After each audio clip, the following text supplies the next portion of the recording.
Bonjour à tous, aujourd'hui c'est la deuxième capsule, je suis avec Alexis, un prof chez Prépact. Donc Alexis, bonjour, est-ce que tu peux te présenter?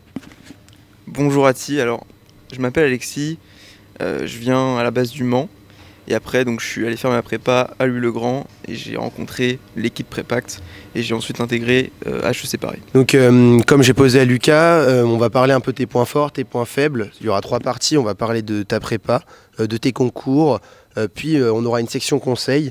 Donc toi, quel profil tu avais en prépa, comment tu as travaillé? Parle-nous un peu du Alexis de prépa. Je dirais que je suis arrivé en prépa, tu vois je viens d'un petit lycée au Mans, bon, c'est un bon lycée mais c'est un petit lycée donc je pensais arriver à Louis-le-Grand et être parmi peut-être les derniers de la classe, etc., avoir des difficultés. En fait je suis arrivé en prépa avec un niveau plutôt solide, je dirais. C'est-à-dire que j'étais pas en grande difficulté, j'ai pas eu des 3, des 4 dans des matières, mais j'étais pas non plus excellent en fait. Si tu veux, j'étais un peu le profil moyen, j'étais vraiment tu sais, dans les 20 premiers quoi. Top 20, top 15. Donc c'est un profil qui est assez souvent, soit on dit soit j'étais excellent, soit j'étais très bas en prépa, mais c'est un profil qu'on parle pas souvent, c'est le profil un peu moyen. Le mec au milieu. Voilà. Ok. Et donc je dirais que c'est pas facile à gérer non plus en fait. Ouais. Parce que t'as pas des excellents points forts, t'es pas excellent, tu brilles pas, mais t'es pas non plus mauvais, et donc tu sais pas trop où te situer. Donc parfois c'était un peu difficile. Ok. Après, tu me dis que tu n'avais pas de point fort. Nous, on t'a surnommé Haaland. Alors, Haaland, pourquoi? Parce que tu étais une bête de travail, très mécanique, je dirais, et tu avais quand même un point fort philo. Il me semble que tu as un profil très philosophique. Alors, tu avais ce point fort. Quel était ton point faible?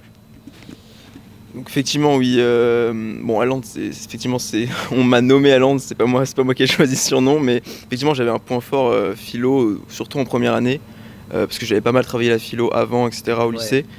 Et puis mes points faibles par contre j'avais quand même, j'ai dit que j'avais pas de grandes faiblesses, mais j'avais quand même des faiblesses en anglais et en géopo. Ma première note en géopo c'était 8. Bon, ça refroidit quand même, hein. Ouais. Moi j'adorais la géopo, en plus je suis arrivé en prépa, j'étais motivé, je prends 8, c'était difficile. Et en anglais pareil, je dû avoir 9 ou 10, donc c'est des notes qui sont quand même assez faibles, pas catastrophiques mais assez faibles. Et donc voilà, en géopo, c'est pour ça qu'en géopo ça m'a mis une claque dès le premier DS. Et tout de suite j'ai commencé à beaucoup travailler la géopo, Ok. à travers Anki notamment, beaucoup de cartes Anki et puis afficher aussi pas mal d'atlas. Ouais. Ok. Donc, on va revenir sur Haaland. Tu étais une bête de travail. Ça ressemblait à quoi une journée type pour toi en prépa? Lever à quelle heure? Qu'est-ce que tu faisais comme taf? À quel régime, etc. Ouais. Une journée type, c'est difficile à définir parce que ça a beaucoup évolué. Ok. Hein, voilà, les Tu t'es un méthodes peu échangent, ouais, exactement. Mais moi j'étais plutôt, chacun doit trouver son rythme en prépa, mais moi j'étais plutôt team du matin. Ah, Donc à me lever assez tôt. ok.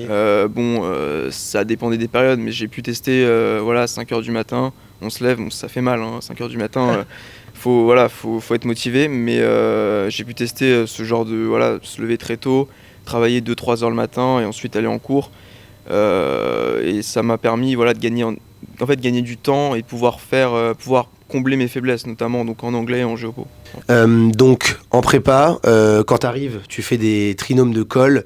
Toi, tu as eu un trinôme assez atypique, on va dire, avec Louis et Martin, qui sont aussi des membres de Prépact. Est-ce que tu peux nous parler de ce trinôme un peu légendaire? Comment ça a fonctionné? Dis-nous tout. Ouais, en effet, en vrai, ça a été complètement au hasard les trios de colle. On est arrivé, je crois qu'on les fait 1 semaine ou 2 semaines après la Ouais. rentrée, tu vois. Donc c'était au hasard, on se connaissait pas beaucoup, mais on a tout de suite eu une superbe énergie tous les trois. On s'est vraiment poussé vers le haut pendant 2 ans. C'était pas une ambiance compétitive. C'est pas, putain, j'ai envie d'éclater mon groupe de colle aujourd'hui à la colle, pas du tout. Mais au contraire, c'était, putain, les gars, on va réussir à 3 cette colle, on va faire une bonne colle et ça va être génial. Hmm. Et en effet, du coup, au-delà des cols, on a commencé à travailler ensemble assez rapidement. Surtout dans les matières où il faut emmagasiner énormément de connaissances. On a commencé à ficher ensemble et à mettre en commun, notamment les atlas. Je pense qu'on a dû ficher quasiment l'intégralité des atlas qui existent, Énorme. les atlas autrement là. C'est des superbes atlas qui sont tous disponibles sur Prépact d'ailleurs. Et donc ouais, on a mis ces fiches en commun. Ça a permis de faire une plus-value énorme en fait, en géopo Hmm. surtout. Et au-delà de ça, je dirais que notre groupe de colle aussi, ça a été des moments en fait de détente aussi. C'est-à-dire qu'on avait une superbe énergie et donc j'étais presque content d'aller faire une colle. C'est difficile une colle, mais en fait il y avait une superbe ambiance. On rigolait dès qu'il y en avait un qui disait un peu des conneries devant le prof, devant le colleur, c'était marrant. Voilà, c'était vraiment une ambiance détendue, à la fois sérieuse et détendue. C'était un bon équilibre en fait. Ok. Et donc, toi, tu donnerais comme conseil en fait de pousser le trinôme de colle au-delà simplement de la colle, c'est-à-dire s'il y a une entente bien sûr, d'avoir vraiment cette énergie de travail et de fonctionner en trinôme, pour toi c'est hyper important. Ouais, je pense que le trinôme de colle, ça vous rapproche forcément en fait. Vivre des colles, c'est difficile, donc ça rapproche forcément. Et donc c'est une bonne occasion en fait, si vous savez pas avec qui travailler, en prépa c'est essentiel de travailler avec des gens. C'est essentiel de partager la connaissance pour aller plus loin et pour viser les meilleures écoles. Donc pourquoi pas utiliser votre groupe de colle. Si en tout cas l'ambiance est bien, si vous entendez bien avec les gens, pour moi c'est le meilleur plan possible et vous allez forcément réussir avec ça. Ok. Parce que finalement, après nous c'est ce qu'on a fait à une dizaine, donc avec le FCLLG, on a mutualisé et ça c'était aussi important pour nous. Et d'ailleurs, merci à vous parce que vous nous avez quand même pas mal aidé avec vos ressources. Donc l'énergie collective, effectivement, c'est quand même assez important en prépa. Et donc, conseil d'Alexis, fonctionner par trinôme de colle, ça marche parfaitement bien. Deuxième phase de cette vidéo, on va parler du ressenti de tes concours. Comment ça s'est passé, comment tu as travaillé. Alors première question, comment ça s'est passé les révisions, qu'est-ce que tu as fait et comment tu as appréhendé cette période un peu, on va dire, charnière de la prépa? Moi mes révisions, ça a duré assez longtemps il me semble, ça a duré 3 semaines je pense, c'était assez long. J'ai choisi de vraiment les passer, de vraiment me créer une routine en fait. C'est vraiment pour que ça devienne presque automatique. Donc tous les jours à la BSG, pour ceux qui connaissent, c'est la bibliothèque en face du Panthéon, juste à côté de Louis-le-Grand. Ouais. Tous les jours à la BSG, avec souvent les 2 mêmes personnes, on peut les citer, c'est Thomas et Lucas qui sont également après Pacte. Et voilà, tous les jours on se voyait et je pense que ça nous a motivés. C'est parce que c'est difficile, c'est assez long, c'est presque un mini-marathon. Et donc voilà, tous les jours on se retrouve à la BSG et on travaille. Et en termes de contenu, j'ai misé beaucoup quand même sur les maths. Je me suis dit qu'à court terme c'est le plus rentable, c'est de faire des maths pour les révisions. Donc essayer de faire une annale par jour. Notre professeur nous avait distribué des annales et puis j'en ai trouvé aussi sur le site de Major Prépa, c'est assez utile. Vous pouvez toutes les trouver avec leurs corrigés, quasiment toutes. Et donc voilà, une annale par jour, puis ensuite petite révision de géopo, de philo, un petit peu de langue, mais en fait le principal travail ça sera vraiment les mathématiques je pense, pendant les révisions. Finalement la géopo ou même la culture G à force, avec ton background de 2 ans, enfin moi j'estimais que tu l'avais déjà plutôt bien appris, donc c'est juste du refresh à chaque fois. Donc toi par exemple en prépa, pendant les concours qu'est-ce que ça a donné en termes de notes, quels ont été tes résultats à l'écrit et comment tu t'es adapté par la suite, c'était quoi ta mentalité après vers les oraux? Mes résultats, c'est un peu à l'image de mes 2 ans de prépa en fait. C'était pas des résultats. C'était pas des résultats excellents comme on peut penser que des 17 ou des 18 partout. Voilà, c'est des résultats qui sont suffisants pour être admissibles. Je fais 3 centièmes à l'écrit, donc c'est un résultat qui est un super résultat, mais qui est pas rayonnant. À part en maths où là j'ai performé 16,5 et 18,5, quelque chose comme ça. Mais sinon c'est des notes qui sont assez moyennes mais qui suffisent pour être admissibles et donc c'est vraiment, je pense que c'est assez rassurant pour des gens qui se disent que c'est inaccessible HEC. Il n'y a pas besoin d'avoir des 18 partout, tu peux avoir 12, 13, 14 partout et tu passeras. Okay. Alors oui, j'ai effectivement aussi performé en synthèse, le 20 en synthèse fait du bien en vrai, parce que voilà, comme il met un boost, mais sinon le reste c'est très, c'est très moyen, 12, 13, okay. Donc voilà. Ok. Et alors, quant à ces résultats, tu te dis quoi à l'approche des oraux? Qu'est-ce que tu fais? Comment tu essayes de t'adapter? Comment tu travailles pour fumer les oraux et intégrer HEC? Mon classement c'est 300, donc c'est bien, mais à la fois t'es pas serein. Tu te dis, ça peut aller très vite à l'oral. Voilà, à 100 places, c'est fini. Donc, petite pression quand même grosse pression en fait.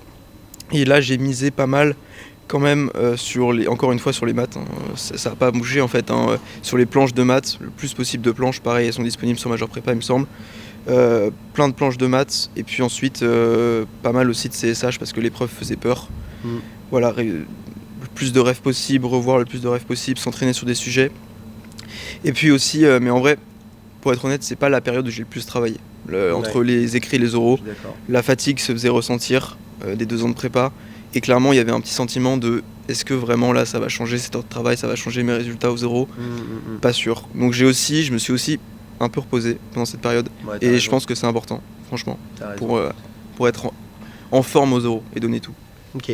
Et est-ce que, par exemple, quand tu es sur le campus à HEC, est-ce que tu as une épreuve qui t'a marqué? Est-ce que tu as eu un fait marquant pendant les oraux ici? Une épreuve qui m'a marqué, je pense que c'est les mathématiques, puisque c'est l'épreuve où j'ai eu le sentiment que ça s'est terriblement passé. Pour moi, c'était catastrophique, et pour moi, c'était fini. Quand je suis sorti de mon épreuve de maths, je pensais que c'était fini, je pensais, bon, voilà, tant pis, j'aurais tout donné, mais c'est pas passé. Parce qu'en fait, je suis arrivé, planche très difficile, extrême chaleur, je me rappelle, il faisait peut-être 30 degrés dans la salle. Compliqué. Voilà, j'ai dû faire 2 questions sur la planche, c'était vraiment difficile. Mais au final, je me suis pas décomposé, je me suis accroché, j'ai proposé quelque chose, même si c'était pas extraordinaire. Et finalement, il me semble que j'ai eu 11, ce qui n'est pas éliminatoire. C'est pas excellent, mais c'est pas éliminatoire. Et donc je pense que même si une épreuve se passe horriblement pour vous, peu importe, continuez vos épreuves. Et de toute façon, votre note, vous pouvez pas la savoir. Vous pouvez pas avoir la vision extérieure de si ça se passe bien ou pas. C'est les profs qui jugeront. Ouais, on est généralement pas très neutre vis-à-vis de ça. Y a un truc qui intéresse beaucoup les gens, c'est de connaître les sujets en géopo et en CG, en CSH. Qu'est-ce que tu as eu comme sujet? En CSH, j'ai eu la délicatesse. Sujet où difficile de trouver des refs qui s'appliquent directement au sujet, quoi. Fallait vraiment forcer un peu les références. Exactement, ouais, c'était compliqué. Et en géopo, j'ai eu les crises du le multilatéralisme écologique. Non, c'est plus. Le multilatéralisme face aux crises écologiques depuis 1945.